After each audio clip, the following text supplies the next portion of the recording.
Now, my goal in these conversations is very simple. I want to listen and learn from others about the behavior style model as it relates to their experience and perceptions of cultural and racial bias.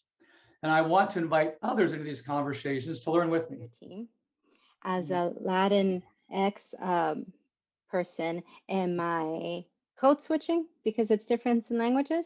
Or am Mhm, I doing mhm, more of an assimilation, a forced feeling that if I'm not speaking English, then mhm, I am doing, then I'm not right, then I'm doing mhm, something wrong, then I'm not good enough. So really being able to dig in, figure out, is this a language? Is this a mhm, code switching? Is this a culture? Or is this, I feel that I'm not part of a dominant culture and therefore I have to change who I am to be accepted? And which mhm. is why I really think it's important to do trainings such as this and really work into the identity to figure out what is going on. So it's not that pressure of I have to do this or else I'm not professional or I'm not good enough or I'm going to be seen as less, but having that choice of making that decision because it serves the needs of the individuals. And then The goal is not for people to give up their diversity at all, but for us all to have enough awareness that we know how to manage and how to navigate diversity effectively for ourselves and for others. And that's obviously takes a lot of work, takes a lot of challenge and awareness because of all the complexities and nuances in culture, in different in language, in so many different areas. so then with me, I have a controller persuader communication style preference. And that is, this is how I go about doing my communication. However, to someone that might have a different communication style that might land harsh, and I need to be able to flex and understand, having that awareness. And it's like, okay, then I can change my behavior style to meet the needs or complement the needs of someone else, and vice versa. And seeing the complexities and understanding and embracing the complexities in a person versus just trying to flatten out who they are based on one form of identity, whether it's race or gender expression. I feel that it's extremely important to understand the intersectionality of it, to understand how a person shows up. The commitment of not we're not talking about doing a diversity program for the sake of doing a diversity program and checking a box. We're really looking at making changes in people's level of awareness and then the ability to do practical things, to do intentional things that really build a much more inclusive, belonging So with environment. behavior styles, it really creates a space where, listen, we're working together. There's already diversity here. And if not, then we need to see where there's a lack of diversity or talk about the identities so that we can incorporate that so that there's stepping. It's like now we recognize where we're here and these are how we're different. And this is how being different helps us. And so it really, to me, is a very helpful training to incorporate And it. in the work I do, I will frequently say that it's very difficult for organizations to equally value all four styles. It's very difficult Mhm.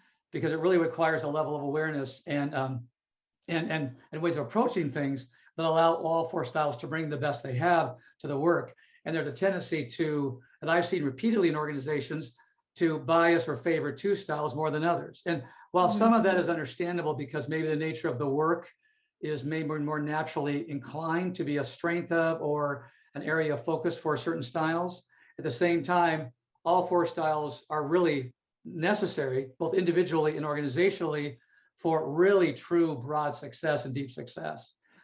That in the space that we are already in, there are various cultures that have always been represented.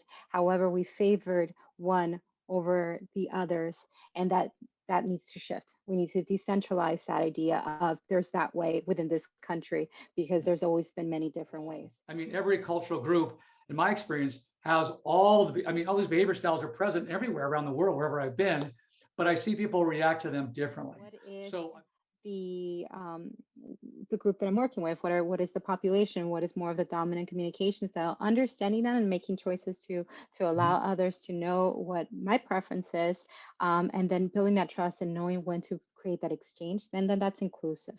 That's mhm. when you start working and moving in the direction that you want to go versus you're doing it wrong or actually you're being too much, you're being too dramatic or you're extra sensitive and things of that nature without thinking That of was the partly it does take a step of willingness to be vulnerable and courage to go ahead and say, hey, I need to learn. There's things maybe I'm not aware of. So we have Confidence. a, How does a person relate to differences? How does an organization mm, relate to differences? mm, How does mm, leadership relate to differences? How mm. does management relate to differences? And if an individual may not have a strong toolkit of how to relate with differences, then I would say that the behavior styles can be brought in earlier on to start building comfort within differences.